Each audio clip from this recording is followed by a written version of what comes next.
Welcome to our tutorial on how to show categories in Gmail on your PC. If you want to organize your emails into different categories for easier management, follow these simple steps. Step 1. Open Gmail. Launch your Gmail account by visiting the official website and signing in. Step 2. At the top of the screen, click on Settings. It is represented by a gear icon. Step 3. In the drop-down menu, click on See All Settings. This will open the Gmail settings page. Step 4. On the top menu of the settings page, click on Labels. This will display all the labels associated with your Gmail account. Step 5. Locate the Categories section and click on Show next to it.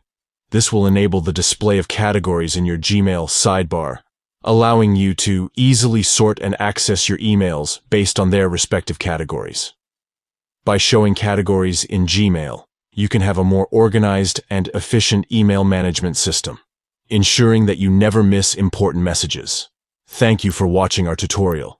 Don't forget to subscribe to our channel for more helpful tips and tricks for optimizing your Gmail usage.